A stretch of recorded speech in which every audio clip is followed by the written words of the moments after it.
Bom dia, caros amigos do YouTube, Facebook, TikTok, Instagram, seja por qualquer meio você esteja prestigiando o meu trabalho. Se você gosta, curte, se inscreve, compartilha, sugere, ativa o sininho, critica, elogia. Aqui é um canal bem democrático. Olha só, pessoal, no próximo dia 14 de maio, se não me falha a memória, terça-feira, né? Terça-feira, segunda-feira, que seja, né? Terça-feira. 14 de maio é uma data histórica, 14 de maio de 1948. 14 de maio de 1948, criação do Estado de Israel. Então, para nós entendermos a conjuntura internacional atual, né, dos últimos aí acontecimentos que se sucederam aí lá na Rússia, na Ucrânia, o atentado de 7 de outubro contra os judeus, lá contra Israel, né? A faixa de Gaza, os ataques do Irã, né? A geopolítica aí mundial nesse conflituoso local aí que é o Oriente Médio. Nós temos que entender aí, fazer uma reinterpretação histórica, né? E dia 14 de maio completa-se aí 76 anos da existência do Estado de Israel.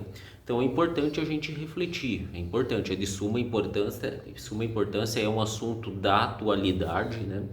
Costuma cair aí em alguns certames aí pelo Brasil, né? Então vamos fazer aí uma análise aí, uma hermenêutica, né?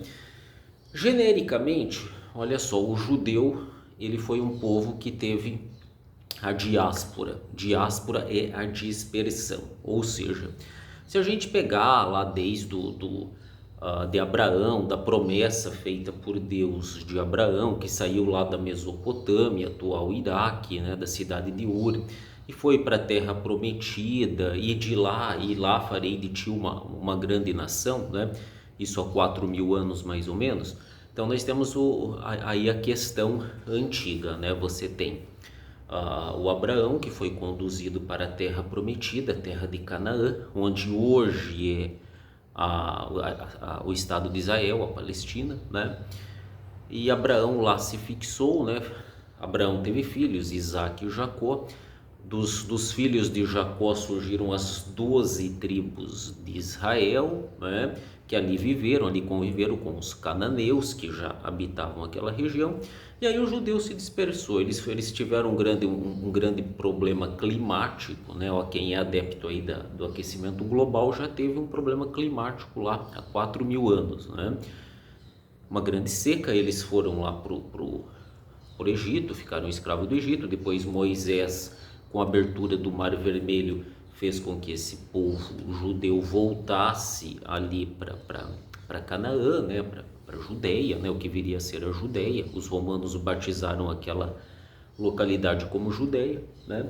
Depois eles sofreram perseguições dos assírios, dos babilônicos, o cativeiro da Babilônia. Depois o Ciro, o rei persa, os libertou, eles voltaram para Jerusalém. As 12 tribos de Israel se dividiram, as tribos do norte com capital em Israel, as tribos do sul com capital em Judá, né? Ou melhor, as tribos do norte com capital em Samaria, né? E as tribos do sul com capital em Judá.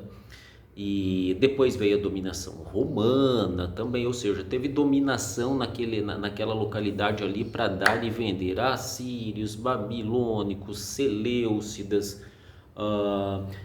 o Egito propriamente dito, que é onde o povo foi se refugiar e acabou ficando escravo por 400 anos. Depois os romanos, aí houve a dispersão, né? Os judeus foram aí, através da diáspora, eles foram aí para a Europa, né, e para vários lugares aí do mundo, Oriente Médio, Oriente Próximo, né, Extremo Oriente, China, foi para tudo que é lugar foi judeu, a dispersão do povo judaico, porque os romanos destruíram o segundo templo. Primeiro foram os babilônicos, né, da qual houve o cativeiro da Babilônia. Depois os romanos destruíram o segundo templo no ano 70 depois de Cristo, né? Os romanos também oprimiram a Judeia, né? Que era chamada dos filisteus, que viraram os filistins, que viraram os palestins, né? Palestina, né? Ok, então nós precisamos aí entender que o povo judeu é um povo histórico, né? Eles são descendentes aí, se há uma etnia que é judaica, é oriunda dos hebreus, né? Os hebreus se transformaram, né, nos judeus, né, que se dispersaram pelo mundo.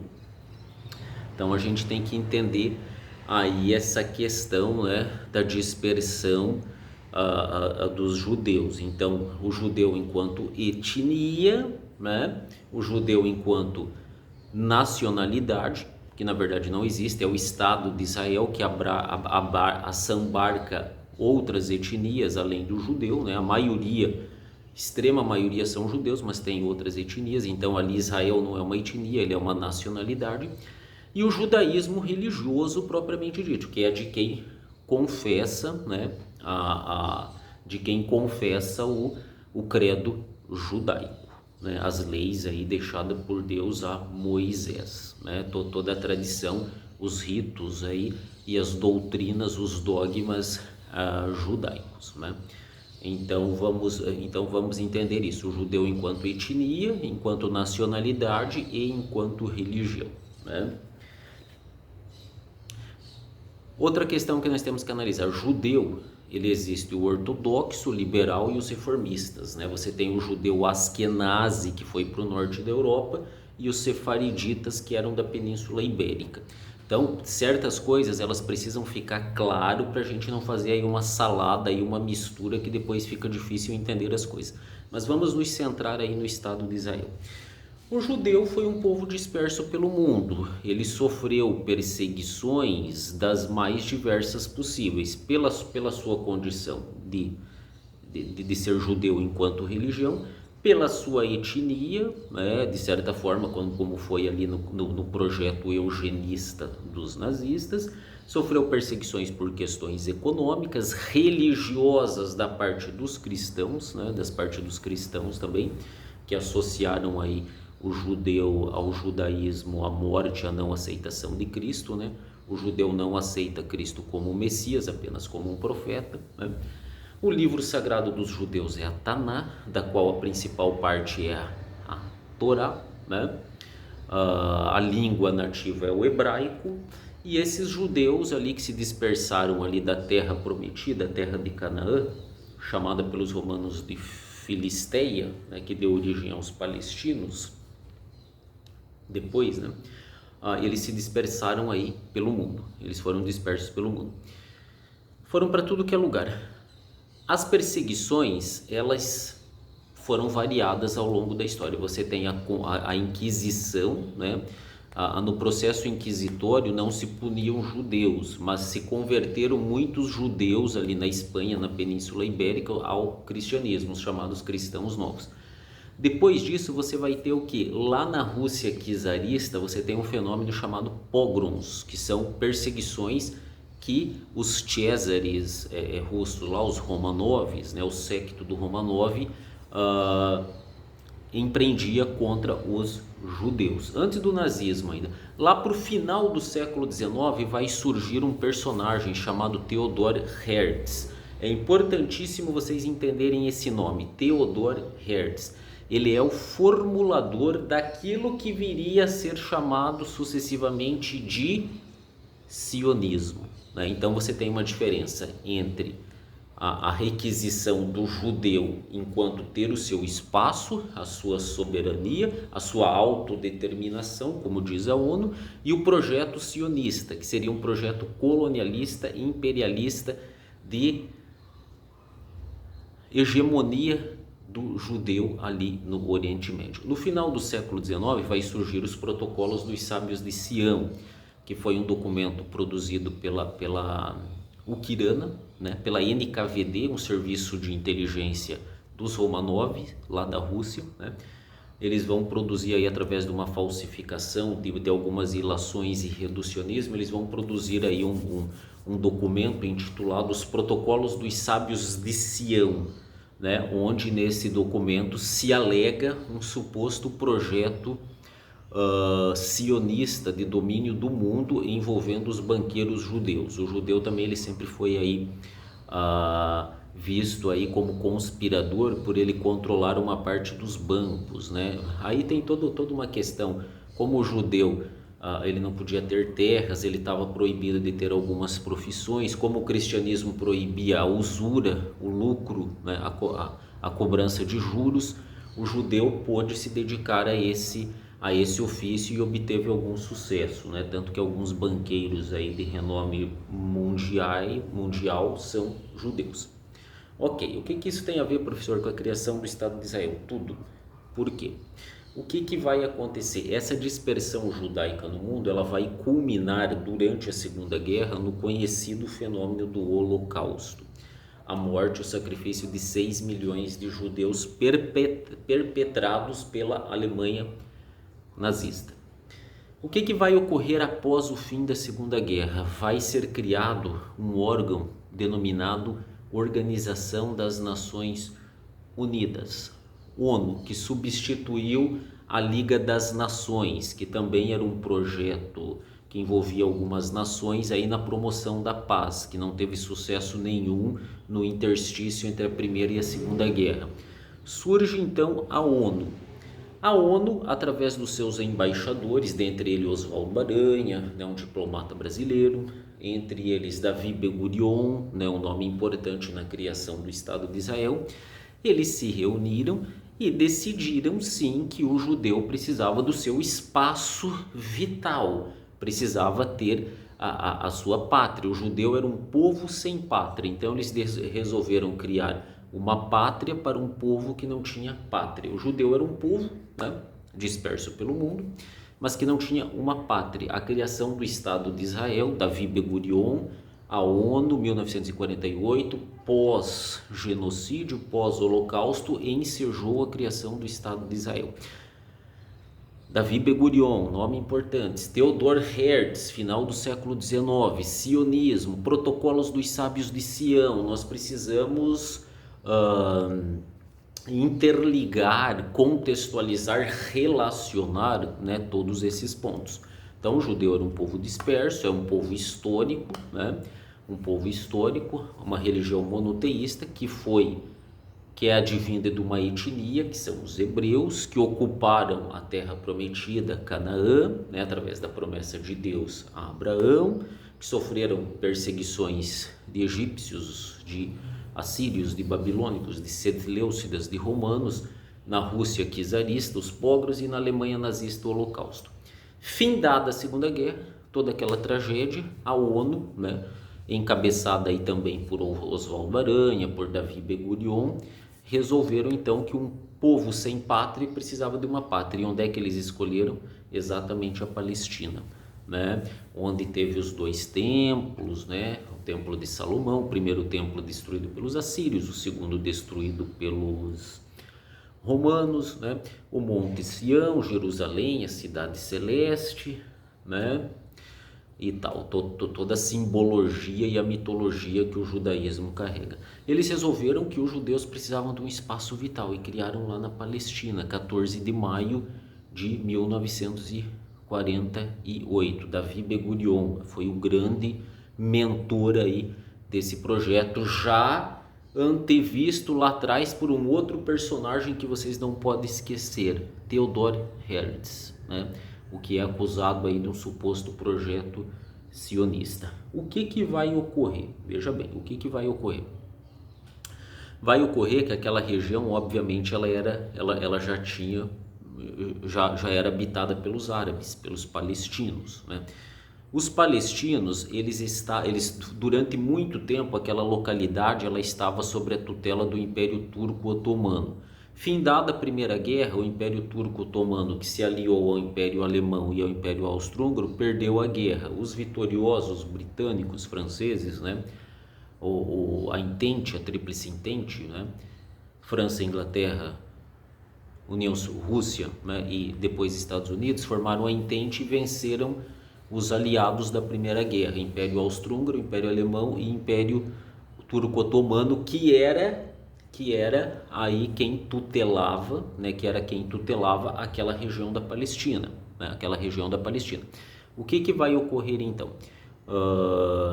Aquela região, após a Primeira Guerra, ela passa a ficar sob a custódia dos britânicos, né, dos britânicos. O que vai ocorrer então? Findada a Primeira Guerra, muitos ali já havia uma pequena locomoção de judeus europeus que começaram a voltar para aquela região e comprar, né, a sua titularidade. Porém, a grande maioria, 80% dos judeus permanecia na Europa, né? Permanecia na Europa e assistiu às tragédias aí da Segunda Guerra, do Holocausto e do nazismo, né?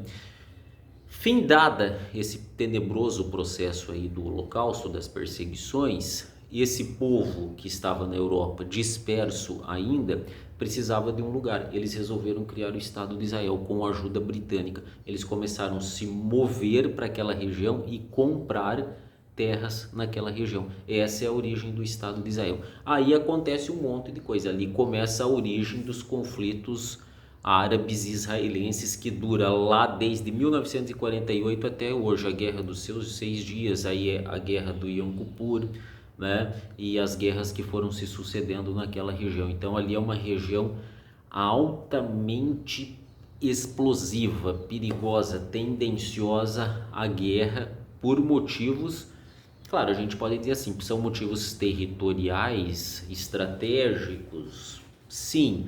São por questões religiosas também, porque a gente sabe, principalmente Jerusalém é a cidade sagrada de três grandes religiões, do judaísmo, do cristianismo e do islamismo, né? Então você tem questões geopolíticas, econômicas, culturais, territoriais e obviamente uma grande questão, se não for a principal, está entre as principais, a questão religiosa. Elas se interligam, todas essas questões, geopolítica, econômica, cultural e religiosa, obviamente, né? Então, 14 de maio de 1948, criação do Estado de Israel, né? Davi Ben-Gurion, ONU, Holocausto, dispersão judaica pelo mundo, Theodor Herzl lá no final do século XIX com o seu projeto sionista, né? Protocolos dos Sábios de Sião, nós precisamos relacionar todos esses fatos porque eles estão todos interligados. Final da Primeira Guerra, fim do domínio turco-otomano na região da Palestina, que passou a ficar sob o mandato britânico, e isso tem um peso enorme na criação do Estado de Israel, né? E essa é a história, pessoal, essa é a história aí que está um pouco aí atrás, um pouco não, está bastante atrás desses conflitos árabes israelenses que podem ensejar aí, Deus queira que não, aí até um conflito de proporções mundiais. Então, esse aqui foi uma pincelada aí que eu dei aí na questão de Israel, né, na questão judaica. Vale lembrar, pessoal, um adendo aqui, uma recomendação para vocês, o Karl Marx, ele tem uma obra intitulada A Questão Judaica, né, a questão judaica, onde ele analisou o processo de assimilação do judeu lá na Prússia, né, no Império Prussiano, né, da qual Marx fazia parte. E ele percebeu que a questão judaica era uma questão complexa, não só porque ele via no judeu a mentalidade judaica, né, o empreendedorismo judaico como responsável pelo capitalismo, mas porque o judeu não dissociava o seu ser religioso, as suas práticas religiosas, né, as suas doutrinas religiosas, do seu ser indivíduo cidadão, político. Ou seja, na questão judaica,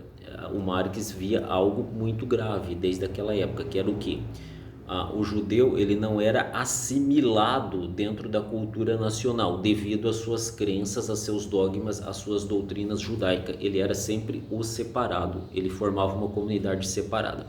Então Marx indaga, como que os judeus vão querer a emancipação política na Prússia, que viria a ser a Alemanha, sem a emancipação religiosa, né, a laicidade do Estado? Então Marx já via como uma questão complexa a questão do judaica, porque o judeu não fazia uma distinção entre o ser religioso do ser cidadão, do ser indivíduo, do ser político. Hoje você faz uma distinção, né? Você pode ser cristão, budista, muçulmano, mas lá nas leis, lá como indivíduo, lá na economia, há uma separação. Segundo Marx, o judeu não fazia essa separação, essa dissociação, né? Então você não tem o alemão, né? Você tem o judeu alemão. Todos se declaravam alemães, mas quando você conversava com um judeu, ele era um judeu alemão. Primeiro ele era judeu, depois alemão. Então as convicções, a prática religiosa, o ser judeu dele se sobrepujava à sua nacionalidade. Marx já via isso como um problema, né? A questão judaica, leitura mais do que obrigatória, né? Então é importante entender essas questões, né? Hoje nós temos aí uma questão geopolítica, né? Uma questão geopolítica importantíssima. Por quê? Os Estados Unidos, obviamente, eles patrocinam o Estado de Israel, né? Por quais razões? Primeiro, porque os Estados Unidos também foram colonizados por judeus, né? Se você pega lá o 4, a Constituição, né? 4 de julho, Independence Day, depois a Constituição americana da Filadélfia, os Founding Fathers tinham influência judaica e maçônica muito grande, né? Os Founding Fathers, a Constituição lá da Filadélfia, o Congresso da Filadélfia, a independência dos Estados Unidos, a colonização dos Estados Unidos tem muito do elemento judaico, né? Povo eleito, que depois aí meio que se transmutou no calvinismo, né? O povo eleito, o povo escolhido, né? O puritanismo, ele é oriundo meio que lá daquela visão judaica, né? Nós somos o povo eleito, o povo escolhido, né? E a colonização dos Estados Unidos calvinista, ela seguiu mais ou menos essa lógica também. Nós somos o povo escolhido, né? Os puritanos, os que serão salvos, né? É importante, pessoal, importante perceber aí as relações, as conexões históricas, né? As coisas não estão separadas, elas parecem estar muito separadas, mas estão mais próximas do que a gente imagina. É importante entender um Theodor Herzl do final do século XIX e um projeto sionista, né? Por que houve esse projeto sionista? Porque o judeu era perseguido, principalmente ali no leste europeu, pela Uquirana, pelos czares Romanov. Lá o judeu sofria o chamado pogrom, né? E isso vai explicar as ideias de se criar um Estado para o judeu, que alguém aí anteviu como Estado sionista, expansionista, imperialista, né? Importante estudar, pessoal. Valeu!